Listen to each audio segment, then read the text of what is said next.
Bonjour et bienvenue dans cet exercice que nous allons corriger. Alors la première question, c'est qu'affiche le programme Python suivant. Alors ce programme est constitué de deux lignes. La première ligne, for x in range 1, 11, deux points, et là une indentation, un décalage de 3 espaces si tu veux, print, entre parenthèses, la variable x, virgule, le message puisqu'il y a des guillemets, c'est-à-dire en fait ceci, la barre verticale, virgule, et un autre calcul puisque ça utilise la variable x, 2 fois x plus 5. Voilà ce qui va être dans l'affichage, la commande print. Alors, tu as une boucle pour. Une boucle pour, c'est une boucle qu'on va utiliser quand on veut faire répéter des instructions qu'on met ici après. Mais en fait, ici, il n'y en a qu'une. Et en fait, ce nombre de répétitions, si tu veux, il doit être connu. Alors, ce nombre de répétitions, il y a plusieurs façons de le formuler, mais ceci en est une. Attention justement à celle-ci. Quand tu as ici marqué range 1, 11, eh bien la fonction range, ça veut dire que la variable x va prendre toutes les valeurs entières qui démarrent de 1 et qui finit, attention, pas à 11, à la précédente de 11. Donc c'est le premier conseil que je te donne, c'est de faire bien attention à ce qu'il y a derrière cette fonction range. Donc en fait, voilà ce que je t'affiche, ça va aller, si tu veux, de 1 à 10, d'accord? Donc x va prendre les valeurs de 1 à 10. Et ensuite, qu'est-ce qui a marqué? On va afficher la valeur de x, donc 1, 2, 3, 4 jusqu'à 10, séparée sur chacune des lignes par cette barre, puisque c'est considéré comme du texte, et la valeur de 2 fois x plus 5. Donc tu vas avoir 1 associé à barre, puis 2 fois x plus 5, c'est-à-dire 2 fois 1 plus 5, 7. À la ligne, tu vas avoir la valeur de x numéro 2 qui arrive, c'est-à-dire le 2, barre, et 2 fois 2 plus 5, c'est-à-dire 9, etc., etc. Alors, ce que je te propose, on va partir sur Trinket. J'ai déjà tapé ces deux petites lignes de code Python, et on va voir ce que ça fait. Alors, comme tu peux le voir, c'est en haut, il y a une petite nuance sur Trinket, c'est qu'en fait, je ne mets pas les parenthèses qui démarrent ici et qui finissent. C'est la petite nuance ici avec Python, mais sinon, tout est pareil, d'accord? J'ai exactement tapé la même chose. Il ne faut pas oublier les multiplier à parents. Alors, regarde, je vais faire tourner ce programme sur la flèche de lecture en haut, et regarde ce qui se passe. Immédiatement, ça m'a répété cette boucle pour 10 fois avec les valeurs de 1 jusqu'à 10. D'accord? Donc si tu fais l'erreur de dire oui, c'est des valeurs qui sont répétées de x de 1 jusqu'à 11, et que tu crois qu'ici ça fait 11, eh bien ça va pas. Si tu veux ici pour aller jusqu'à 11, il aurait fallu mettre 12. Regarde bien, j'ai modifié, je relance le programme, et tu vois, ça a relancé jusqu'à 11, qui a pour image 27, qui a pour en fait correspondant 2 fois x plus 5. Voilà.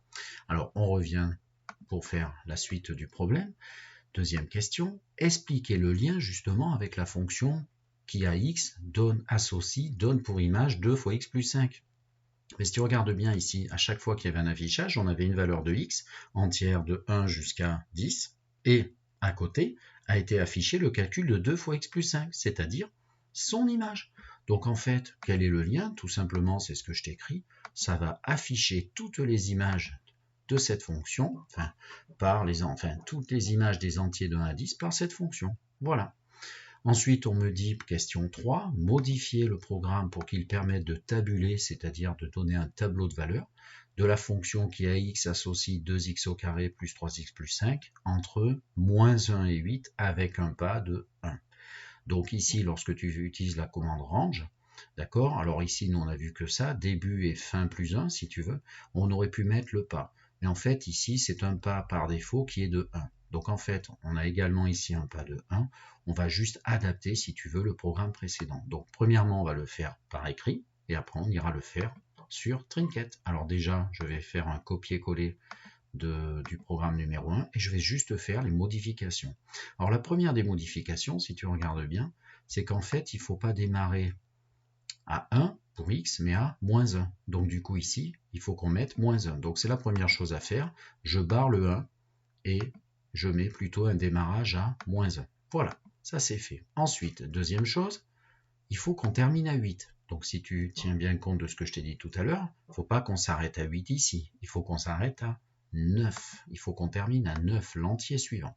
Donc c'est la deuxième modification qu'il faudrait faire. Voilà. Et la dernière, eh bien, si tu as bien suivi, ici tu as ta variable x qui va donc évoluer de moins 1 à 8 avec un pas de 1, ça c'est bon. Un petit trait vertical qui va s'afficher à chaque fois, à chaque ligne. Et ici, il faut qu'on mette la valeur calculée. Donc ici, il faut qu'on affiche tout simplement ce calcul. Et donc, je vais modifier en fait l'écriture de ma fonction ici. C'est ce que je t'affiche pour finir. Voilà. Alors, si on veut aller le modifier, bon, c'est pas très compliqué sur Trinket. Je vais mettre -1,9 et donc 2x au carré plus 3x plus 5. C'est parti. Donc ici, je vais mettre 2x au carré plus 3x plus 5.